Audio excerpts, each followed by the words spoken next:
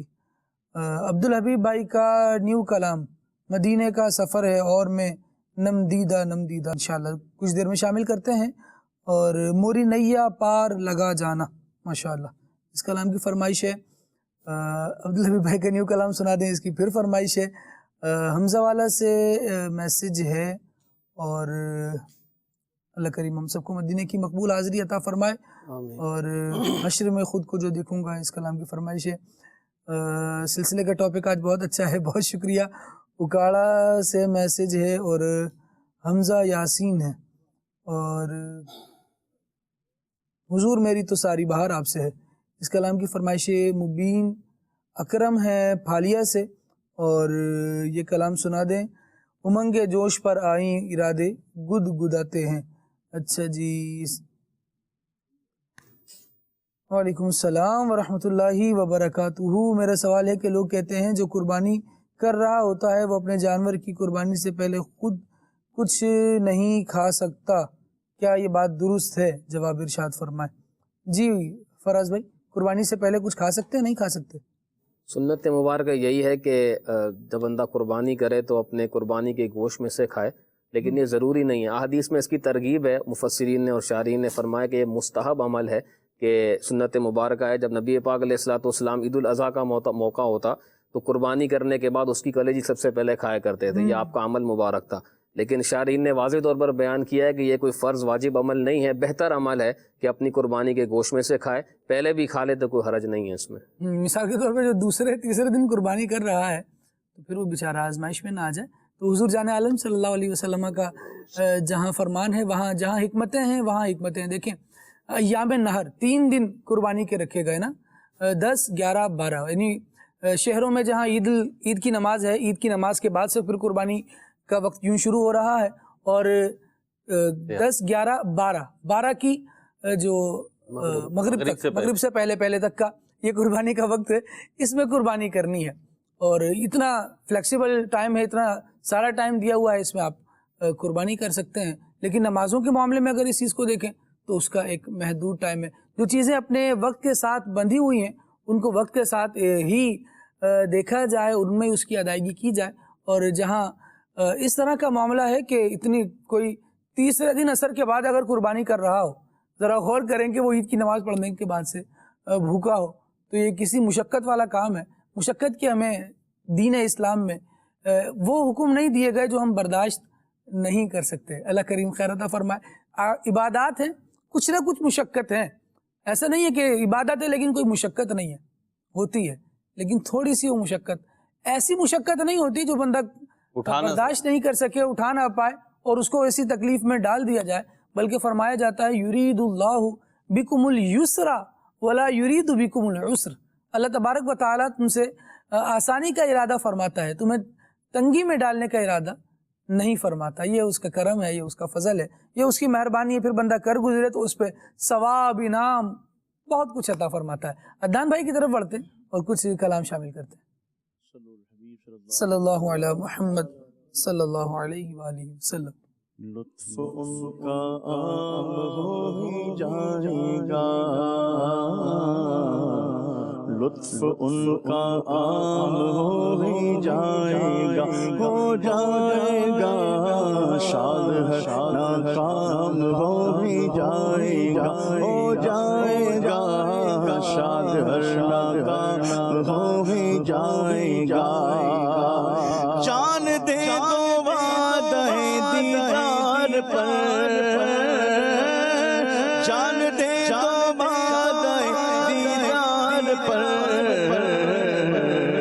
نقد اپنا دام ہو ہی جائے گا، ہو جائے گا نقد اپنا دام ہو ہی جائے گا۔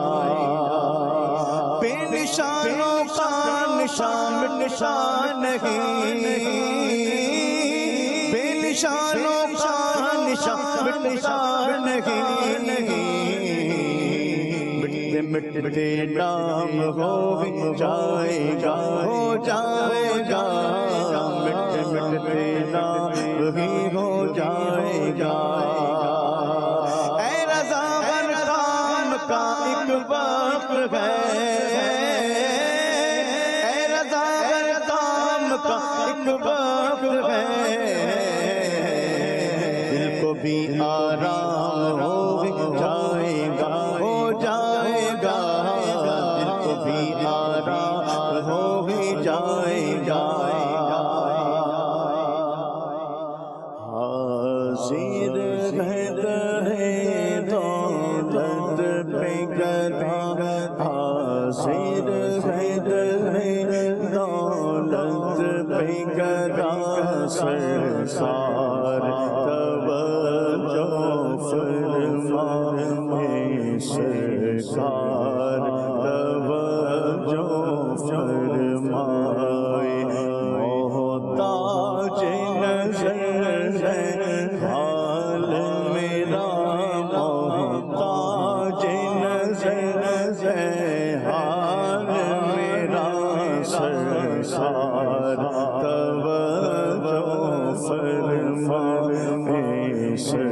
سرکار توجہ فرمائے میں کر کے ستم اپنی جان پر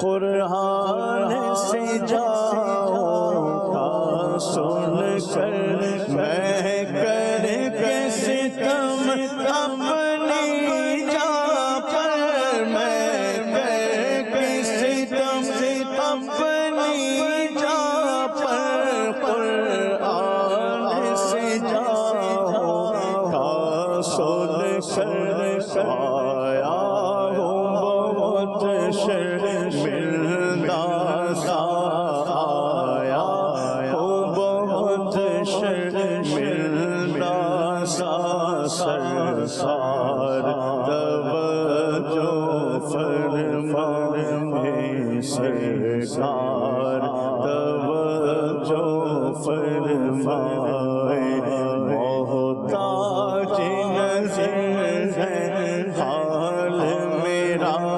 محتاج نظر ہے حال میرا سرکار توجہ فرمائے سرکار توجہ فرمائے سر بھی خم آنکھ بھی نم شرم سے پانی پانی کیا کرے نظر نہیں کچھ بھی گناہگار کے پاس میں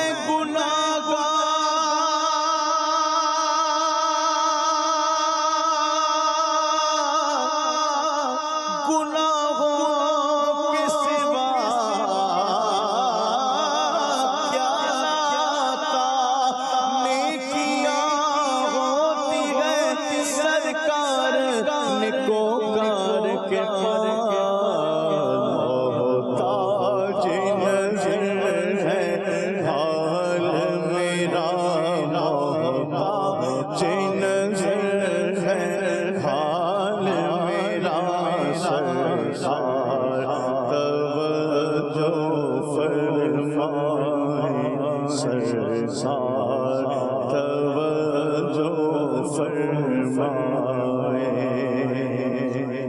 لم یاتی نذیروں کا فی نظر لم یاتی نذیروں کا فی نظر مثل تو نہ شد پیدا جانا مثل تو نہ شد پیدا جانا جگ راج کو تاج تورے سر سو جگ راج کو تاج تورے سر سو ہے تجھ کو شہیدوں سرا جانا ہے تجھ کو شہیدوں سرا جانا لم یاتی یغیروں کا فی نظر لم یاتی یغیروں کا فی نظر البحر علی موجودا البحر علی موجودا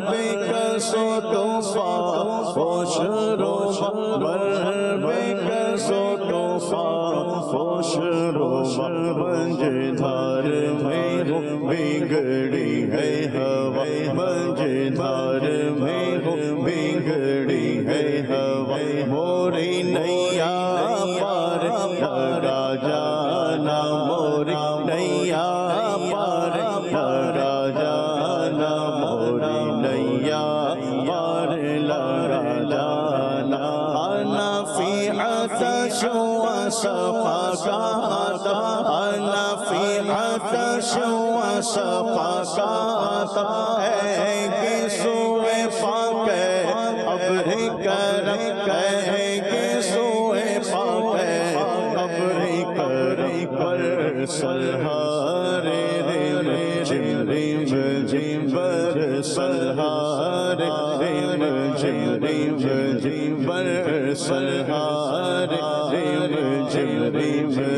برستا نہیں دیکھ کر اب رحمت پدوں پر بھی برسانے والے برسہارے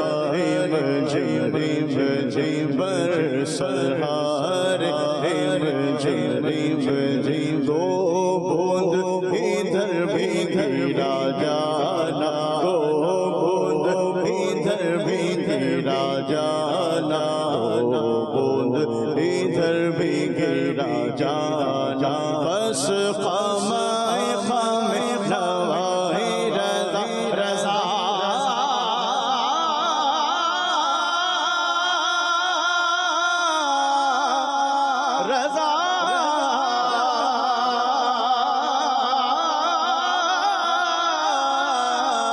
بس خامائے خامے نوائے رضا بس خامائے نوائے رضا نہ یہ طرز میری نہ یہ رنگ میرا نہ یہ طرز میری نہ یہ رنگ میرا ارشاد احبا ناطق تھا ارشاد احبا ناطق تھا ناچار سرا بڑا جانا ناچار سرا بڑا جانا یادی یمیرو کفی نظر مثلے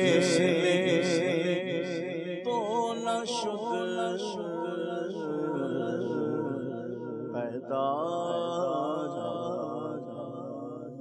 ماشاءاللہ اللہ کریم آپ کو برکت عطا فرمائے.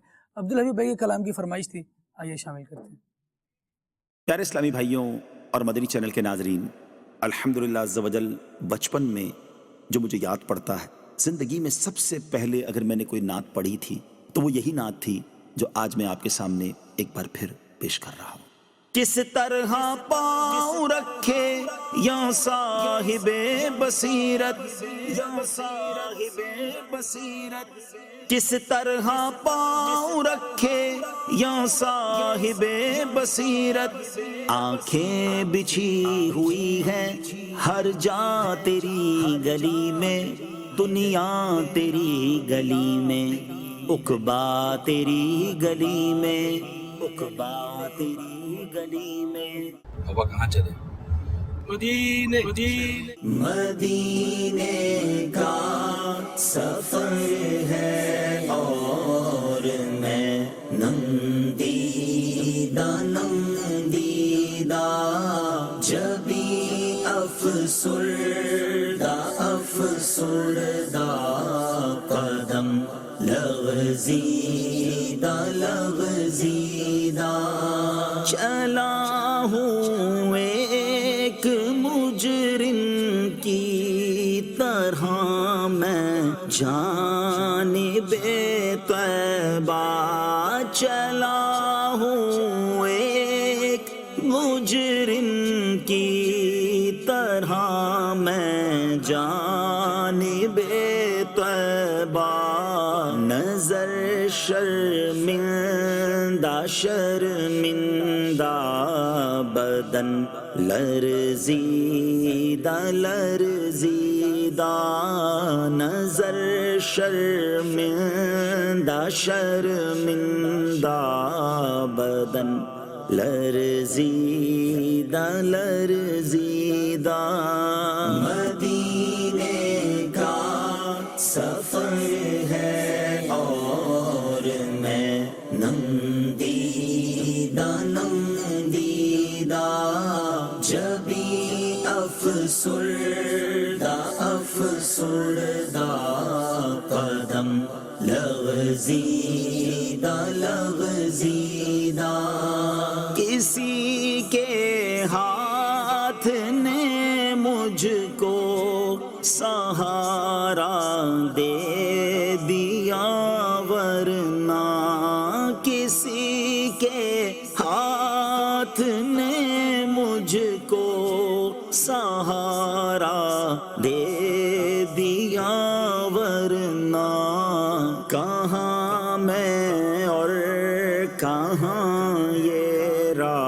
راستے پیچیدہ پیچیدہ، کہاں میں اور کہاں یہ راستے پیچیدہ پیچیدہ، مدینے کا سفر ہے اور میں نندیدہ نندیدہ، جبھی افسردہ افسردہ، قدم لغزیدہ لغزیدہ، کہاں میں اور کہاں اس روضۂ اقدس کا نظارہ، کہاں میں اور کہاں اس روضۂ اقدس کا نظارہ، نظر اس سمت اٹھتی ہے مگر دزدیدہ دزدیدہ، نظر اس سمت اٹھتی ہے مگر دزدیدہ دزدیدہ، مدینے کا سفر ہے اور میں نندیدہ نندیدہ، جبھی افسردہ افسردہ، قدم لغزیدہ لغزیدہ،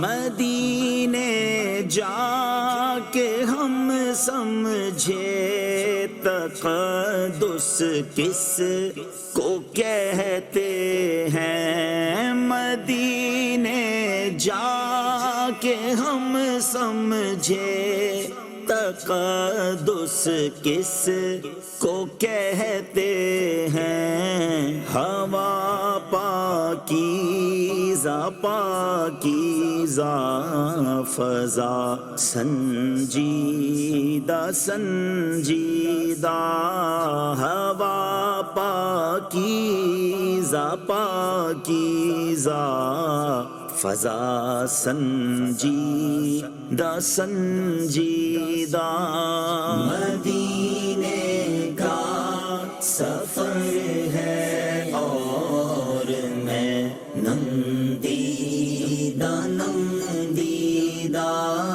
جبھی افسردہ افسردہ، قدم لغزیدہ لغزیدہ، بصارت کھو گئی لیکن بصیرت تو سلامت ہے، بصارت کھو گئی لیکن بصیرت تو سلامت ہے، مدینہ ہم نے دیکھا ہے مگر نادیدہ نادیدہ، مدینہ ہم نے دیکھا ہے مگر نادیدہ نادیدہ،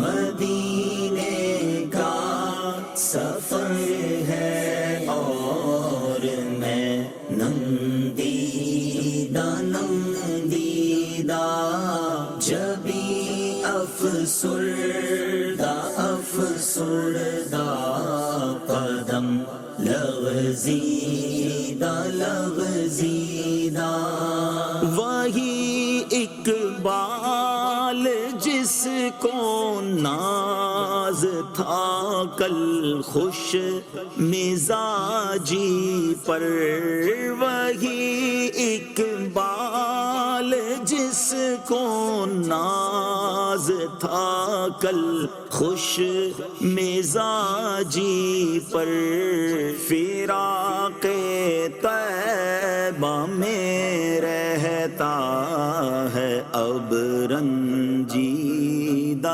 رنجیدہ فراق طیبہ میں رہتا ہے، اب رنجیدہ رنجیدہ مدینے کا سفر ہے اور میں نندیدہ نندیدہ جبی افسردہ افسردہ قدم لغزیدہ لغزیدہ۔ اللہ کریم جل وعلا میں مدینہ کی بھی بعد اب حاضری عطا فرمائے اور مکے کی بہاریں بھی نصیب فرمائے۔ مدنی چینل کے ناظرین، سلسلے میں الحمدللہ ایک مستقل سیگمنٹ شامل ہے، مکے کی بہاریں، آئیے اسے بھی ملاحظہ کرتے ہیں۔ صلو علی الحبیب صلی اللہ علی محمد۔ عاشقان رسول، اس وقت ہم بڑا ہی پیارا سلسلہ دیکھ رہے ہیں، کھلے آنکھ صلی علی کہتے کہتے۔ اس کا بڑا ہی ایک پیارا سا سیگمنٹ ہے، مکے کی بہاریں۔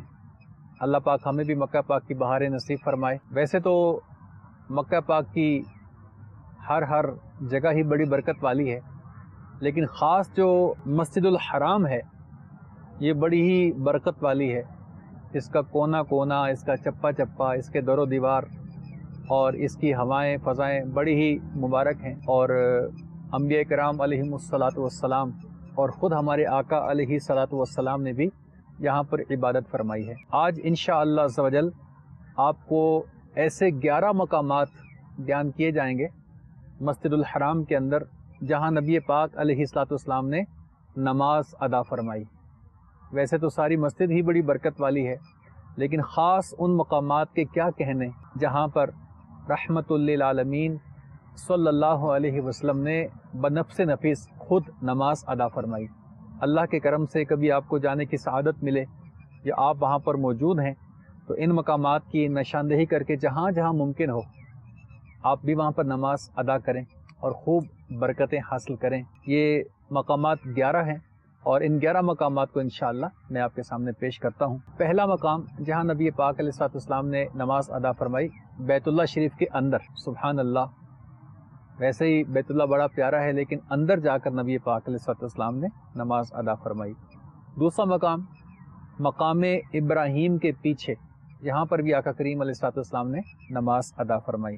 نمبر 3 مطاف کے کنارے پر حجر اسود کی سیدھ میں، جہاں پر ہم طواف کرتے ہیں، یہاں پر حجر اسود کی سیدھ میں بھی نبی پاک علیہ الصلوۃ والسلام نے نماز ادا فرمائی۔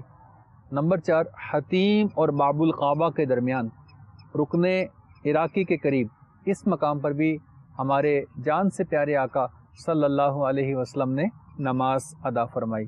نمبر 5 مقام حفرہ پر جو باب القعبہ اور حتیم کے درمیان دیوار کعبہ کی جڑ میں ہے، اس مقام کو مقام امامت جبرائیل بھی کہتے ہیں۔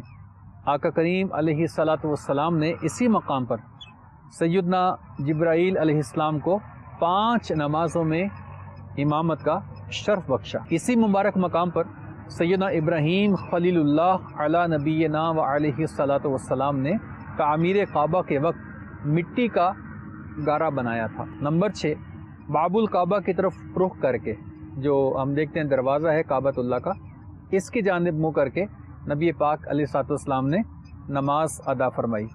دروازہ کعبہ کی سیدھ میں نماز ادا کرنا تمام اطراف کی سیدھ سے افضل ہے۔ نمبر 7 میزاب رحمت کی طرف رخ کر کے، کہا جاتا ہے کہ مزار ضیابار میں سرکار عالی وقار صلی اللہ علیہ وسلم کا چہرہ پر انوار اسی جانب ہے۔ سبحان اللہ۔ تو میزاب رحمت کی طرف رخ کر کے نماز آقا کریم علیہ الصلوۃ والسلام نے ادا فرمائی۔ نمبر 8 تمام حتیم میں خصوصاً میزاب رحمت کے نیچے، یہاں بھی آقا کریم علیہ الصلوۃ والسلام نے نماز ادا فرمائی۔ نمبر 9 رکن اسود اور رکن یمانی کے درمیان میں۔ نمبر 10 رکن شامی کے قریب، اس طرح کہ باب عمرہ آپ صلی اللہ علیہ وسلم کی پشت اقدس کے پیچھے ہوتا، خواہ آپ صلی اللہ علیہ وسلم حتیم کے اندر ہو کر نماز ادا فرماتے یا باہر۔ نمبر 11 حضرت سیدنا آدم صفی اللہ علی نبینا و علیہ الصلوۃ والسلام کے نماز پڑھنے کے مقام پر جو کہ رکن یمانی کے دائیں یا بائیں طرف ہے، اور ظاہر تر یہ ہے کہ مصلی آدم مستجار پر ہے۔ آپ نے وہ 11 مقامات سماعت فرمائے جہاں پر نبی پاک علیہ الصلاۃ والسلام نے نماز ادا فرمائی۔ اللہ پاک ہمیں بھی ان مقدس مقامات کی زیارت نصیب فرمائے اور ان مقامات پر اپنے فضل سے کرم سے نماز کی سعادت عطا فرمائے۔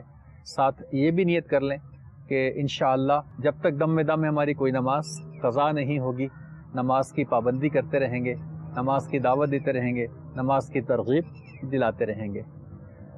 صلو علی الحبیب صلی اللہ تعالی علی محمد وعلی آلہ وصحبہ وبارک وسلم۔ مکے کی بہانے بھی لوٹیں جی، اور حج کی برکات بھی نصیب ہوں، اللہ کریم ہم سب کو عطا فرمائے، اور مدینہ منورہ کی بھی بات اب حاضری نصیب ہو۔ کیا بات ہے مدینہ کی سلسلے میں مزید اختتام کی طرف جا رہے ہیں، تو کیا اثرات قربانی کے ایک عام بندے پر پڑتے ہیں اور معاشرے پر اس کے کیا نتائج اور کیا ثمرات دیکھنے کو ملتے ہیں؟ میں چاہوں گا مہروز بھائی اس پر کچھ گفتگو فرمائیں۔ قلب یقینی طور پہ انسان جب بھی کوئی عمل کرتا ہے، اچھا ہو یا برا ہو، اس کا امپیکٹ جو ہے اس کی ذات پہ بھی پڑتا ہے انفرادی طور پر، اور معاشرے پر بھی اس کے اثرات پڑتے ہیں۔ اگر کوئی مسکراتا ہوا آتا ہے تو وہ خود بھی اچھا لگتا ہے، اور اس کے مسکرانے کی وجہ سے ایک ماحول بھی مسکراہٹ کا شکار ہو جاتا ہے، الحمدللہ۔ جی صحیح نا؟ اچھا اثر پڑتا ہے۔ ایسے ہی قربانی کو اگر ہم دیکھیں تو پہلی بات تو یہ کہ قربانی جو ہے نا جذبہ قربانی فراہم کرتی ہے۔ مفتی احمد یار خان نعیمی رحمۃ اللہ تعالیٰ علیہ نے بڑی پیاری بات ارشاد فرمائی کہ قربانی میں ایک فلسفہ یہ ہے کہ ہر ادنا چیز اعلیٰ پر قربان ہوتی ہے، اور اس کی انہوں نے مثال دی کہ زمین دانے پہ قربان ہوتی ہے کہ اسے جوت دیا جاتا ہے، اس پہ ہل چلایا جاتا ہے اور وہ دانے کے لیے تیار ہوتی ہے، اس میں دانے ڈالے جاتے ہیں تو فصل آتی ہے، اور یہ فصل جو ہے وہ جانوروں پہ قربان ہو جاتی ہے، اور جانور جو ہے وہ اللہ کی رضا کے لیے انسان قربان کر دیتے ہیں۔ تو انسان اور انسان کی خواہشات جو ہیں وہ اللہ کی رضا پہ قربانی کا جذبہ پاتی ہیں، اور جب یہ جذبہ فرد سے نکل کر معاشرے میں پھیلتا ہے تو اس کو آپ ایثار کا، قربانی کا نام دیتے ہیں۔ اور پھر آپ دیکھیں ہمارے معاشرے میں یا کسی بھی معاشرے میں جب یہ جذبہ پروان چڑھتا ہے تو پھر ایک مدنی معاشرہ تشکیل پاتا ہے کہ ہم صحابہ کرام علیہم الرضوان کی زندگیوں کو دیکھیں تو ان کے اندر قربانی کا ایک ایسا جوش، ایسا ولولہ، ایسا جذبہ تھا کہ وہ ہر کسی دوسرے صحابی کو اپنے اوپر فوقیت دیا کرتے تھے۔ تو ایک تو یہ اثر پڑتا ہے۔ دوسری بات یہ ہوتی ہے خالد بھائی کہ قربانی میں پیسہ جو ہے، آپ کا منی جو ہے، یہ سرکولیشن میں آ جاتا ہے۔ فائنینشیل آپ کا جو سائیکل ہے نا وہ تیزی کے ساتھ چلنا شروع ہو جاتا ہے، اور اربوں خربوں روپے جو ہے نا اس سائیکل میں شامل ہو جاتے ہیں۔ یاد رکھیے دین اسلام کی ایک ترغیب کہہ لیں یا ان کی تعلیمات کا خلاصہ یہ کہہ لیں کہ اسلام اس بات کو پسند فرماتا ہے کہ آپ کے پاس جو بھی دھن دولت ہے اسے محض تجوریوں میں نہ رکھیں، بینک بیلنس بنا کے نہ رکھیں، بلکہ وہ سرکولیٹ ہوتا رہے۔ جب سرکولیشن ہوتی ہے تو معاشرے کے ہر فرد کو اس کا فائدہ اور اس کا امپیکٹ پہنچتا ہے۔ قربانی ہی کو لیجئے، قربانی یوں تو صاحب ثروت، صاحب حیثیت، صاحب استطاعت افراد ہی پر لازم ہے، لیکن جب ایک شخص قربانی کے پروسیجر میں آتا ہے، قربانی کرنے کھڑا ہوتا ہے، سب سے پہلے آپ دیکھیں وہ قربانی کا جانور کسی سے خریدتا ہے۔ صحیح۔ جب خریدتا ہے تو اس کے پیچھے ایک چین ہے پوری، آپ کے لائیو اسٹاک کی انڈسٹری ہے، آپ کی دیسی انداز پہ اگر آپ دیکھیے، لوکل انوائرمنٹ میں اگر آپ دیکھیے، لوگ جانور سارا سال پالتے ہیں، اس پالنے میں ایکسپینسز ہوتے ہیں، مختلف لوگ جو ہیں شامل ہوتے ہیں۔ جب یہ جانور بکتا ہے تو ان پر اس کا امپیکٹ پڑتا ہے۔ پھر جب یہ جانور وہاں سے نکلتا ہے، اگر ہم دیکھیں تو ظاہر سی بات ہے گاڑیوں میں، اس میں کنوینس کے جو سائیکل ہے آپ کا وہ ایکٹیو ہوتا ہے، وہاں اس انڈسٹری کو جو ہے آپ کی فائدہ پہنچتا ہے، وہاں سے گھروں پر آتا ہے، گھروں پہ آئیے تو چارے کی انڈسٹری بالخصوص ہمارے شہروں میں بن جاتی ہے، تو اس سے کتنے ہی لوگوں کا روزگار وابستہ ہوتا ہے۔ اچھا پھر آپ چلیے، انڈسٹری چلنے سے ایک ملکی فوائد الگ ہیں جو اس کے معیشت پر اثر انداز ہوتے ہیں، دوسرا افراد کو الگ، جو نیچے افراد کو، معاشرے کو، ملک کو، بلکہ پوری دنیا کو اس کا فائدہ ہوتا ہے۔ کیونکہ آپ دیکھیے جب قربانی کرنے والا اپنے گھر پہ لے آیا پھر قربانی کر رہا ہے، آپ دیکھیے ہزاروں لاکھوں افراد جو ہیں وہ ذبح کے نام پر، قصاب کے نام پر ان کو روزی روٹی کے اسباب ہو رہے ہوتے ہیں۔ اس کے بعد جب قربانی کا جانور ذبح ہو گیا تو دیکھیے جانور جو ہے نا اللہ کی بڑی پیاری نعمت ہے. اس کی بہت شاذ و نادری کوئی چیز ایسی ہو جو ضائع اور تلف ہوتی ہے، نہیں تو اکثر و بیشتر اس کی جو چیزیں ہیں نا وہ استعمال ہی ہوتی ہیں. ایون بہت ساری چیزوں کو عام عوام جو ہے نا سمجھتی ہے ضائع ہو جاتی ہے، وہ بھی ضائع نہیں ہوتی بلکہ وہ بھی استعمال ہو جاتی ہیں. آپ دیکھیے گوشت، چربی، یہ تو کامن استعمال ہے ہی اس کا. اس کے علاوہ جو ہڈیاں ہیں، ایون وہ ہڈیاں ہیں جو قابل استعمال نہیں سمجھی جاتی، سینگ ہے یہ بھی استعمال ہوتے ہیں. کھال ہے، اس کی کھال سے چمڑا بنتا ہے. پوری دنیا کی انڈسٹری میں ایک بقرہ عید جو ہے نا لیدر انڈسٹری کے لیے تو واقعتاً عید کا سماں ہوتا ہے کہ اس کو تو سب سے زیادہ جو کھالیں ملتی ہیں، چرم قربانی ملتی ہے، اسی کے ذریعے سے وہ لیدر انڈسٹری جو ہے پورے سال سروائیو کرتی ہے مسلمان کنٹریز کی بالخصوص، اور یہاں سے پھر امپورٹ ایکسپورٹ کا ایک سائیکل چلتا ہے. تو یہ اربوں خربوں کا جو سائیکل ہے نا، یہ جب ہوتا ہے تو ایسا تھوڑی ہے ہوا میں ہو رہا ہے، صحیح، بلکہ یہ افراد ہی کے ہاتھوں ہو رہا ہے اور اس کے اثرات افراد ہی پہ پڑ رہے ہیں. میں ایک بڑی چھوٹی سی مثال دوں. ہمارے شہروں میں یقیناً گاؤں دیہات میں بھی کوئی نہ کوئی طریقہ رائج ہوگا، مجھے کیونکہ پرٹیکولر وہاں کی سچویشن نہیں پتہ تو اس لیے میں شہروں کی بات کر رہا ہوں. ہمارے شہروں میں جیسے کراچی ہے، یہاں پہ آپ دیکھیے تو یہاں پہ بقرہ عید پہ صرف جو بیگز ہوتے ہیں کاغذ کے، گتے کے، یا آپ کے کیا کہنا چاہیے کپڑے کے، یا پھر وہ شاپرز جسے کہ کہتے ہیں وہ ہوتے ہیں، یہ انڈسٹری سرگرم ہو جاتی ہے. آپ دیکھیے اس میں کروڑوں روپوں کا جو ہے کاروبار ہو رہا ہوتا ہے. کس وجہ سے؟ ایک قربانی کی وجہ سے. تو سب افراد کو پہنچتا ہے. پھر تو پچھلے کئی سالوں سے یہ بھی دیکھنے میں آ رہا ہے کہ پرنٹنگ پریس ان معاملات میں خاص کر ایکٹیو ہو جاتا ہے. تقریباً وہ ویسے بھی ایکٹیو ہے لیکن اب وہ عید قربان کے نام پر جو چیز آلموسٹ مارکیٹ سرکولیٹ کرتی ہے. پھر آپ دیکھیے اس کا فائدہ کیا ہوتا ہے، غریب اور امیر سب کو فائدہ ہوتا ہے. ایک تو گوشت کا فائدہ ہوتا ہے کہ غریبوں تک بھی گوشت پہنچتا ہے الحمدللہ. جو پورے سال جن تک گوشت نہیں پہنچ پاتا، اللہ کی رحمت سے قربانی کرنے والوں میں ایک جذبہ دیکھا گیا ہے. نو ڈاؤٹ ہم اس کا انکار نہیں کر سکتے کہ جب وہ قربانی کرتے ہیں تو ان کی خواہش یہ بھی ہوتی ہے کہ یہ جو جانور قربان کیا ہے اس کا گوشت پوش جو ہے وہ مستحق افراد تک بھی پہنچے، ان افراد تک بھی بالخصوص پہنچے جن کو پورا سال نہیں ملتا. ایون میں پرسنلی ایسے افراد کو جانتا ہوں خالد بھائی کہ پورے جانور خرید کے ایسی آبادیوں میں کسی امین شخص کے سپرد کر دیتے ہیں. کتنی تو دعوت اسلامی کے سپرد کر دیتے ہیں کہ جی آپ یہ ہماری قربانی کر دیں اور گوشت وغیرہ تقسیم کر دیجیے گا. اور ہمارا FGRF کا جو ڈپارٹمنٹ ہے اب 2-4 سال سے، اس کے تحت پہلے بھی ہوتا تھا، اب باقاعدہ منظم انداز میں اللہ کی رحمت سے پاکستان میں بھی، پاکستان سے باہر بھی جہاں جہاں ممکنہ صورت ہے وہاں پہ گوشت تقسیم ہوتا ہے، غریبوں تک پہنچایا جاتا ہے اور ان کی عید کو سیلیبریٹ کیا جاتا ہے. تو یہی فوائد ہوتے ہیں. اور کون سے فوائد ہوتے ہیں؟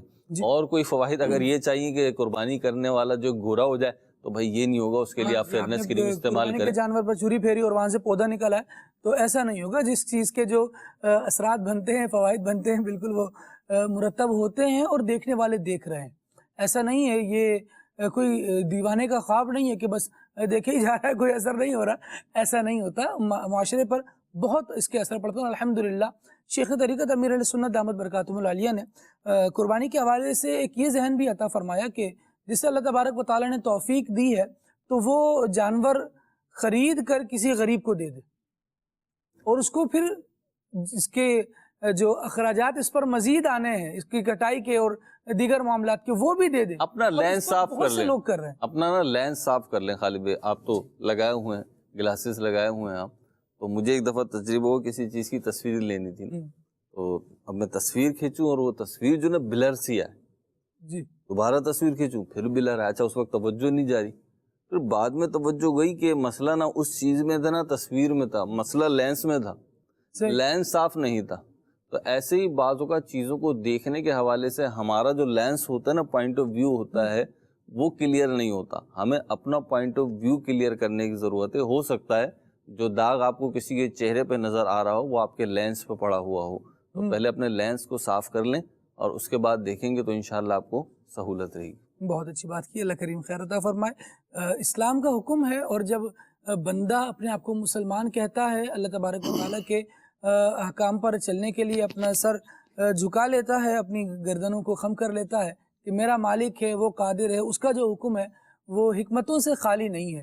جب یہ مان کر آگے بڑھے گا تو اس کو بہت ساری چیزیں نظر آئیں گی. اچھا جو یہ نہیں بھی مانتا وہ بھی اگر کم از کم انصاف کے عینک سے دیکھتا ہے تو اسلام کے احکام حکمتوں سے خالی نظر نہیں آتے. یہ حکمتوں سے بھرپور ہوتے ہیں. اللہ تبارک و تعالیٰ ہمیں توفیق خیر عطا فرمائے, اپنی رضا کے لیے قربانیاں کرنے کی توفیق عطا فرمائے. اور جو قربانی ہم کر رہے ہیں یہ بھی نیکی کی دعوت قبول کیجئے کہ الحمدللہ دعوت اسلامی خدمت دین کے حوالے سے بہت سارے شعبہ جات میں الحمدللہ اپنی خدمت انجام دے رہی ہے.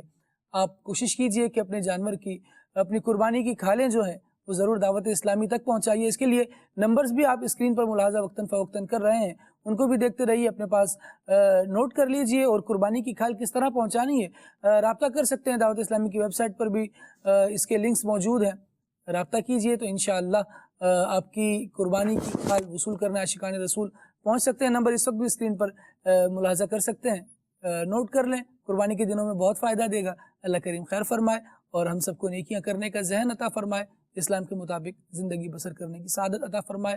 آمین بجاہ النبی الامین صلی اللہ علیہ وسلم. سبحانک اللہم و بحمدک اشہد ان لا الہ الا انت استغفرک و اتوب الیک. یا رسول اللہ سلام علیک,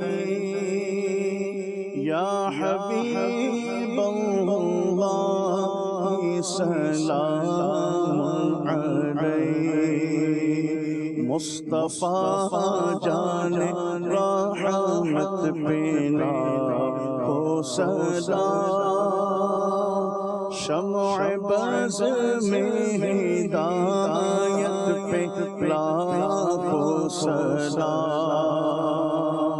غوث آدم امام توقا والنقا, جلوہ شان قدرت پہ لاکھوں سلام, مجھ سے خدمت کے قدسی کہے ہارضا,